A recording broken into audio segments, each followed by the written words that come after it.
নমস্কাৰ প্ৰিয় বন্ধু বান্ধৱীসকল, চেনেল ব্লগছ ইউটিউব চেনেললৈ স্বাগতম জনাই আপোনালোকলৈ লৈ আহিছোঁ পুনৰ এটি সুন্দৰ ভিডিঅ'। আজিৰ ভিডিঅ'টো হ'ব বহুত টেষ্টি আৰু ইণ্টাৰেষ্টিং ভিডিঅ'।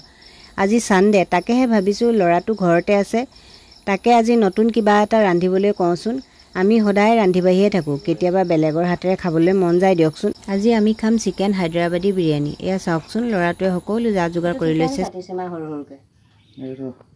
বিৰিয়ানীটো খুদাকৈ খাই ভাল নালাগিব ন, লগত কিবা এটা লাগিব এইটো চেৰুৱাটোৰ কাৰণে। ৰাইতা নবনাও নহয়? নবনাওঁ, চেৰুৱাটো হ'লেই হ'ব। বতৰটো ইমান ঠাণ্ডা, কি ৰাইতা বনাব। মই ভাবিছোঁ ইমান সৰু সৰুকৈ কেলে কাটিছোঁ। এয়া আপোনালোকে দেখিছেনে, চিকেনখিনিত নিমখ হালধি মছলাখিনি ভালকৈ মিক্স কৰি মেৰিনেট কৰি অলপ সময়ৰ বাবে ফ্ৰিজত ৰাখি থৈছে।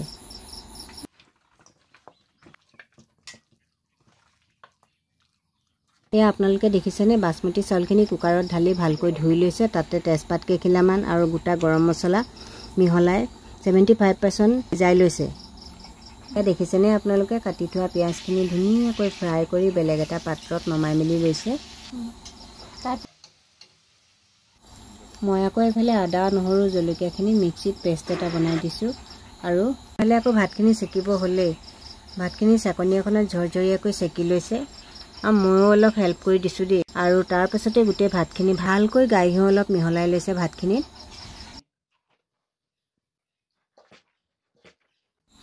আৰু এতিয়া মেৰিনেট কৰি থোৱা মাংসখিনি ফ্ৰাই কৰি লৈছে।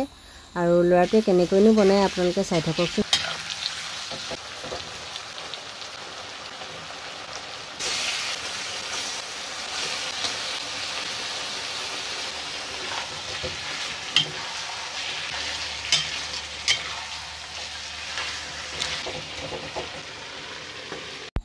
এয়া চাওকচোন, মেইন বিৰিয়ানী বনাবলৈ সাজু কৰি লৈছে। আৰু তেল দি তাত লং ইলাচি ডালচেনি তেজপাতখিনি ফ্ৰাই কৰি লৈছে। তাৰপিছতে ফ্ৰাই কৰি থোৱা চিকেনখিনি 100% ফ্ৰাই কৰি লৈছে।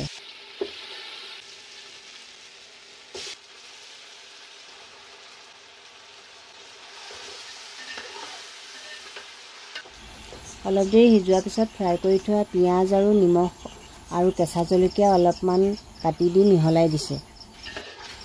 তাৰপাছত আদা নহৰু পেষ্টখিনি আৰু পদিনা পাত কেইখিলামানো লগতে মিহলাই দিছে আৰু অলপ দেৰি ঢাকি থৈছে। এতিয়া কাটি থোৱা বিলাহীখিনি দি ধুনীয়াকৈ ফ্ৰাই কৰি লৈছে।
সৰু সৰুকৈ মাংসখিনি কটা দেখিছিল যে, সেই মাংসখিনিয়ে চেৰুৱা বনাইছে বিৰিয়ানীৰ লগত খাবলৈ।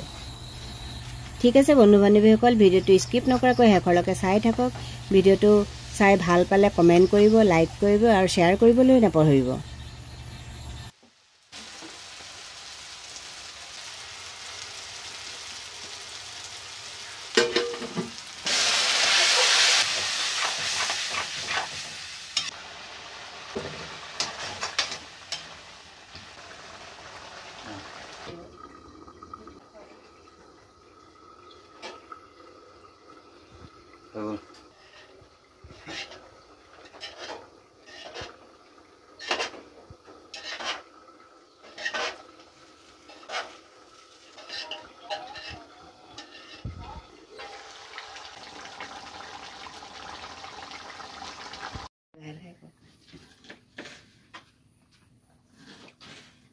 কেনেকুৱা হৈছে বিৰিয়ানী? বঢ়িয়া হৈছে। বঢ়িয়া হৈছে।